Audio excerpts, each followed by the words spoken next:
welcome if you are new to my booktube channel, Goddess of Gore. My name is Vix and I like to talk about horror, thriller, sometimes fantasy and occasionally sci-fi books every week. Today you may notice I have on my midsummer costume of a sort, in honour of the summer solstice on the 21st of June and midsummer on the 24th. And for this wonderful, bountiful month, I want to recommend some Midsommar and Wicker Man style books, some of which I will be reading this month for my June TBR, and also could be my recommendations for you too if you like these kinds of films. And I have rather a large list of folk horror to get to, so let's get on with it.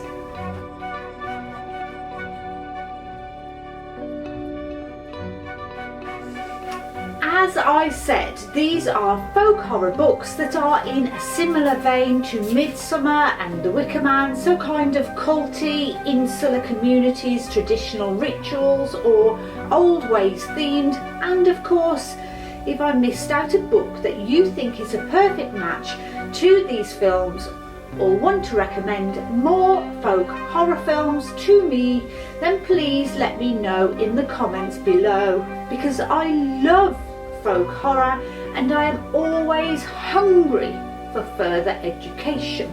I would have to start with two short Shirley Jackson stories, of course. The first is The Lottery, a 30-page short story about a town's annual lottery that no one wants to win. And what's the prize? Well, you'll have to find out. And secondly is The Summer People, about an elderly couple who choose to extend their vacation in a cottage, but soon they find out why no one ever stays too long in the cottages. Next is a horror anthology, Fiend in the Furrows, edited by David T. Neil, with 9 brilliant folk horror short stories, but there's 2 little stories inside that have the theme of which I seek. One is called The Way of the Mother by Stephanie Ellis, and it's about a village outside the grasp of modern society. The people of Weald are bound only by nature's cycle and refuses to live with the advancements of the modern day. However, someone is always weak to the lure of technology, and the town must pay a debt in blood to keep the modern world from encroaching, and the way in which the town pushes out the modern world is truly gruesome. It is a bloody story redolent of pagan rituals and horned gods. And the 8th story in the anthology is Leave the Night by Zachary von Hauser. It's about a man who vacations in a rustic village during a summer festival. The descriptions of the landscapes are beautifully written, as it follows him as an outsider visiting the countryside. A lot of mythology and symbolism is worked into such a short tale. And in Fiend in the Furrows 2, the second instalment in the anthology series, again edited by David T. Neil, there is The Hanging Tree by Hazel King and Jan by Alice Hobbs. In The Hanging Tree we follow a small town's New Year's tradition of putting dolls on the tree branches for protection from Old Man Tom, and the dark reasons it's still done today and the repercussions for not doing it. And Jan, which is told from a poor shepherdess's point of view, set on the backdrop of the British countryside and the folklore of Yantan Tether, the weird traditions of sheep counting mysteries. These are both very short tales, so I've kept the synopsis short to save the plots. Next are a couple of books by a young man who was born around here where I live, named Adam Nevill. I hear is quite popular around these parts. Yes, I'm being sarcastic. And the books that fit my theme are Last Days, in which a documentary filmmaker undertakes the investigation of a dangerous cult with creepy consequences, Documentary filmmaker Carl Freeman is asked to shoot a film on the notorious cult known as the Temple of the Last Days. The cult became a worldwide phenomenon in 1975 when there was a massacre including the death of its famous leader, Sister Catherine. Kyle's brief is to explore the paranormal myths surrounding an organisation that became a testament to paranoia, murderous rage and occult rituals. The investigation takes him to the cult's first temple in London, an abandoned farm in France, and a derelict copper mine in the Arizona desert, where the Temple of the Last Days met its bloody end. But when he interviews those involved in the case, those who haven't broken silence in decades, a series of strange events plagues the shoots. When the interviewees start being bumped off and the discovery of ghastly artifacts in their room, Kyle questions what exactly it is that the cult managed to awaken. And why is it now interested in him?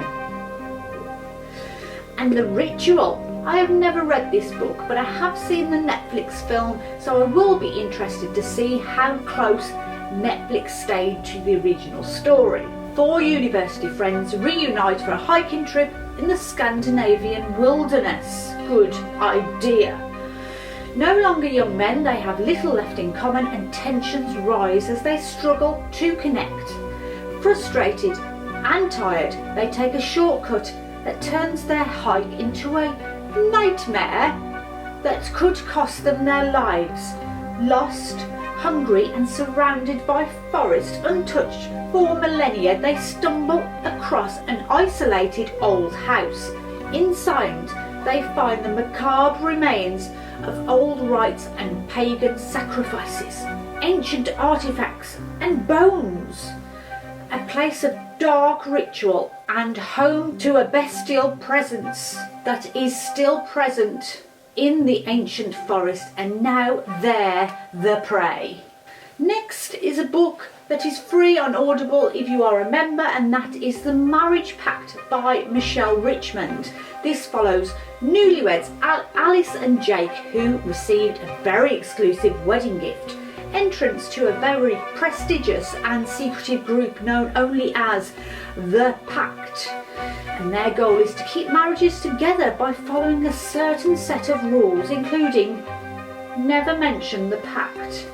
At first, all seems glamorous and exclusive, with a widening circle of like-minded couples, until that is when one of them breaks the rules and they discover how far until death us do part is enforced, and their dream community becomes their nightmare. Very culty. Next is The Corn Maidens and Other Nightmares, which contains 6 short stories by Joyce Carol Oates, but I'm talking about the title story, The Corn Maiden, which follows 12-year-old Jude, who wants to sacrifice her classmate Marissa because of a ritual she read about to ensure a good crop. Apparently, it goes a bit off the rails, but still, human sacrifice in return for the harvest sounds like the atmosphere I'm looking for. Next is a Japanese translated book, and this time the cult is a family. It follows Noriko, and shortly after marrying she moves into her husband's family estate where 4 generations live under one roof. And it's not long before things at the estate start to get weird and a bit too close for comfort. This is definitely an outsider looking into a small family cult feeling. Next is the classic by Scott Smith, The Ruins. Set in Mexico, it involves a group of friends and other tourists they meet on the way, on the hunt for a missing person, as they set out for some Mayan ruins in the hope of finding said friend. The ancient site has a terrifying presence that turns their fun day out into a nightmare. Next, I will talk about 2 books at the same time, and that is Ritual by David Pinner and The Wicker Man by Robin Hardy. Ritual being the inspiration for the Wicker Man film, directed by Robin Hardy, and the Wicker Man book being a novelisation of the film by the director. Ritual has a very dated ideology behind it, so if you are fresh to the book, you should know that going in. There is a lot of differences between the film and this book, but you can still get where the inspiration comes from within it, and I'm interested to see how the latter book fares better. So, both are centred around a policeman who has been sent an anonymous tip to investigate the murder of a child in a rural village, one in Cornwall and the other being a Scottish island. In both books, the murder is deemed an accident and swept under the carpet. But the Christian policeman sees pagan heathens and he declares witchcraft to all inhabitants. What follows is his punishment for poking his nose into their way of life and declaring himself the superior. Next is Ghost Wall by Sarah Moss, and this follows a young girl called Sylvie and her control freak father, an amateur archaeologist and anthropologist, as they join a group of students as they live as ancient Britons for 2 weeks as research into the Bronze Age. They forage their own food, they build ghost walls to fend off invaders, but as they do, her father slips further away from reality, and the real reason he has joined the students' camp comes closer and closer to the surface. Harbour by John Ajvide Lindqvist is the chunkiest book on the list, coming in at 500 pages, and this one is a bit different, but it does check the boxes of the theme. Set on a remote island in Sweden, it follows Anders and as he vacations with his wife and daughter Maya on the island that houses the last of his family, until one day his daughter vanishes. He returns 2 years later, a broken alcoholic man, to once and for all seek out what actually happened to Maya. He finds out that Maya isn't the first child to go missing, and the sinister relationship between the inhabitants of the island and the sea. Next, Harvest Home by Thomas Tryon, and this is probably one of the first books you will get recommended when you start your searches for folk horror novels like The Wicker Man. It's literally the classic, and it's because it fits the bill and ticks all the boxes for the sub-genre. Ned and Beth dream of rural life from the hustle and bustle of city living in New York and set their sights on a farm in Cornwall, New England. But they soon realise that there's more than just good farming in order to reap the bumper crops, and Ned soon starts to piece together the strange happenings to the locals, who become a little too obsessed with the corn crops. Although a slow burn, it finishes with a chilling end. Another classic is Hungry Moon by Ramsey Campbell, set in Derbyshire, England, in a town of Moonwell. Ramsey tells a tale of a Christian right-winger named Godwin who wants to stop the druidistic ways of the town, and when he falls into the ancient pit where whatever the locals have been worshipping, what comes out is not Godwin anymore. He is some kind of demon whose evil is spreading throughout the town and taking over. How can they stop it spreading to the rest of the country, and what does it want? 3 novels by Andrew Michael Hurley, his debut novel The Loney, and then consecutively Devil's Day and Starve Acre. These are again set in England, this time a bit further north in Lancashire and Yorkshire. Andrew Hurley is fast becoming a popular name in English folk horror.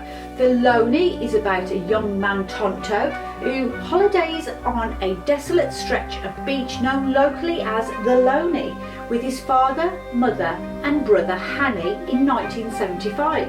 They come to the shrine of St Anne as a pilgrimage with a few friends and their priest during Holy Week in the hope of curing Hanny, and what they get is a miracle.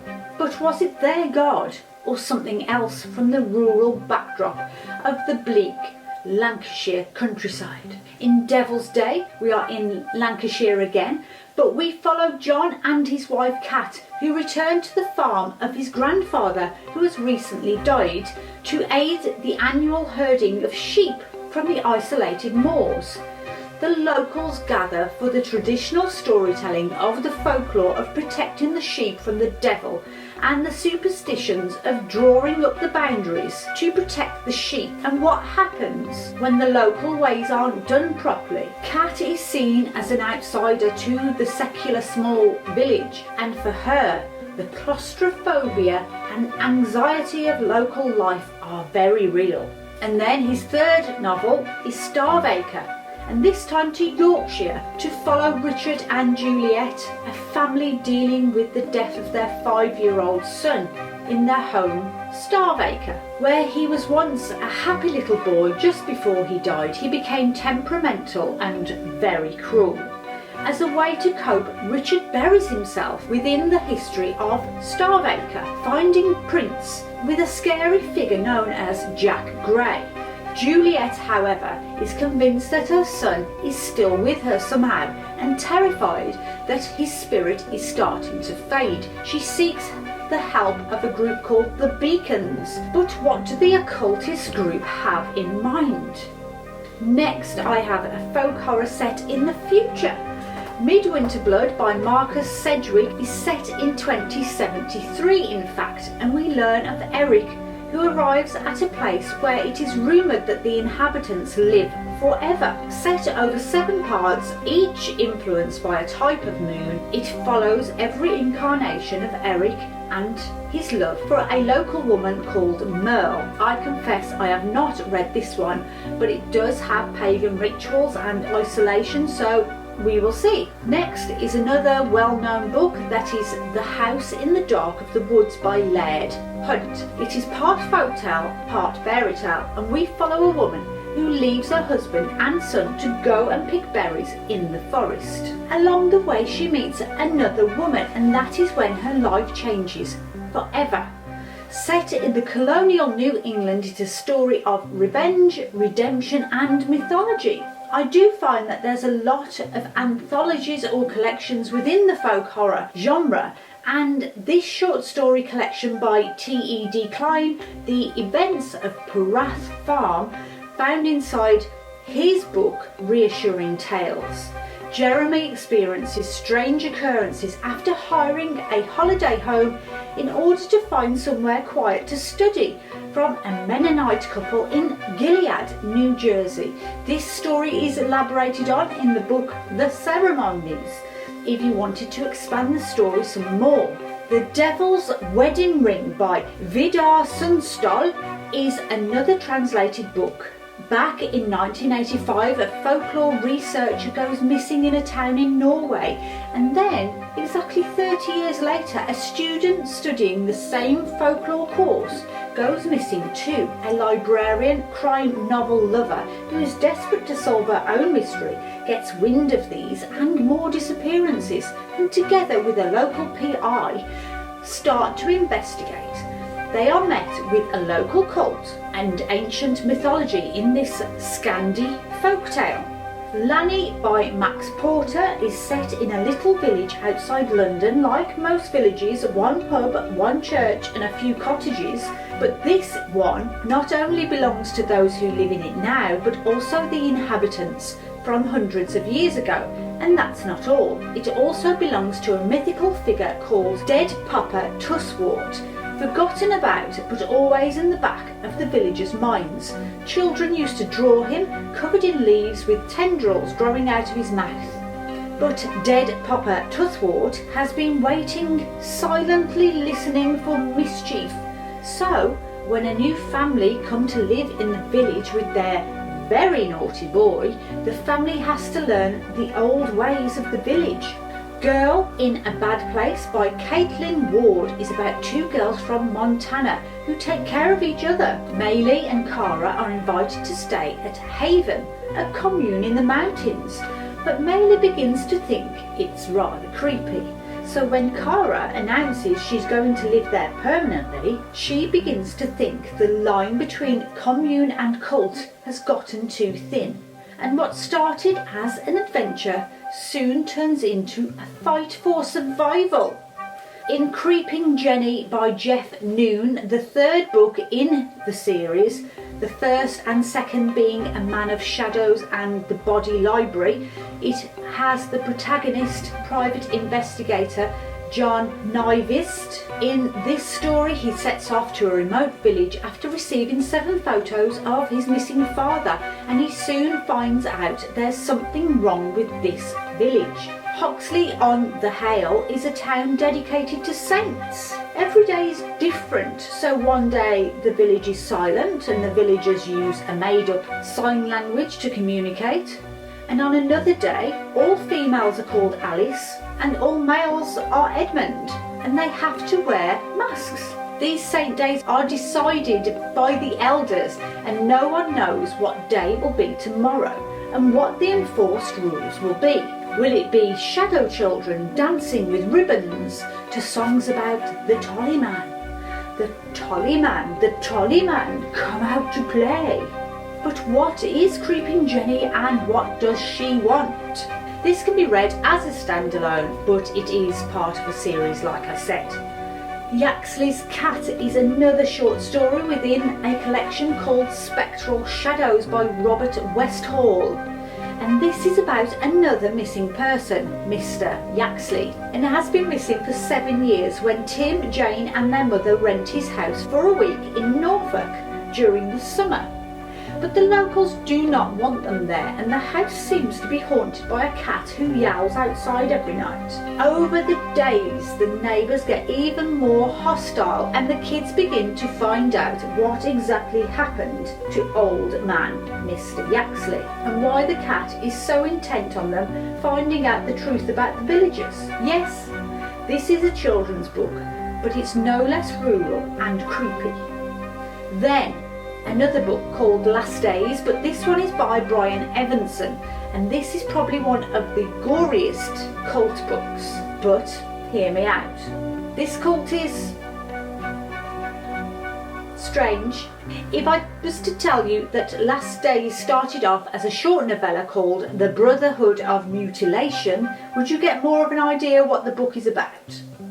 In a bizarre attack with a cleaver, undercover detective Tryon is left with one hand and depression as he is forced into retirement until one day he receives a phone call with an offer he literally can't refuse from 2 men who want to find the killer of their cult leader. This is an over-the-top chop fest with spiritualism connected with every amputated body part. Come on. There's always one book that takes it too far. Next are a strange couple of books by Richard Littler called Discovering Scarfolk and Scarfolk Annual. And these are very difficult for me to categorise other than they are fictional tour guides about a northern town in England that doesn't like tourists or newcomers coming in. Set in a constant 1970s time era, every day in a month called Dismember, and every Friday is Friday the 13th with an enforced 8 p.m. curfew, and selected visitors are kidnapped and replaced. Entirely satirical in the good old British banter black humour, filled with public information posters reminiscent of the 1970s education. It will educate you on what you can and can't, with emphasis on the can't do when you accidentally stumble upon this town or face its wrath. These 2 books would be a perfect palate cleanser from all the horrors, but still very much fitting the theme of Midsommar and the Wicker Man. Finally, for my list there is Extinction Rites. I am a fool. This book is called Rites of Extinction, a novella by Matt Serafini, and yet another private investigator. There's a lot of them around, isn't there? Rebecca only takes on one job, and that is the hunt for her daughter's killer, and she has followed the scent all the way to New Hampshire town of Bright Fork. But this isn't like most towns, and this isn't like most revenge stories. This is full of secret rituals, dark churches and creepy scarecrows.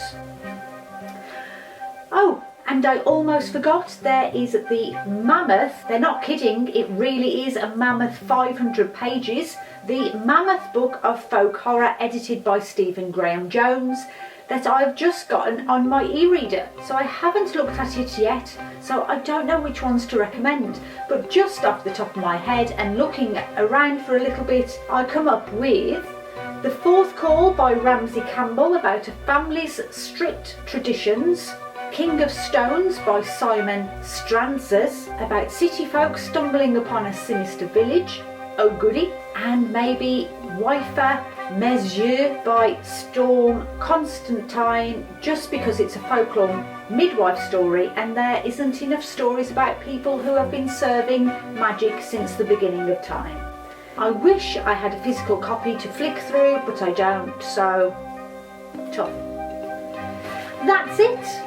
If you made it this far, thank you so much for watching. Like and subscribe if you want to, and as always, let me know if you have read any of these books down below, and do you know any more which you think fit the theme of Midsommar or the Wicker Man, more than the ones I have already mentioned, and I will get them added to my ever-growing list.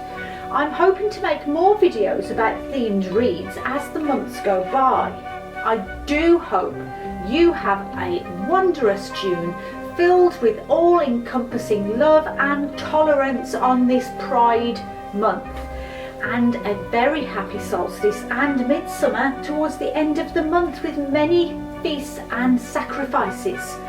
And remember, if you venture into a village and they ask you to join in with their summer celebrations, don't fight it. You may end up in a bear suit or in a giant wicker effigy. Until next time.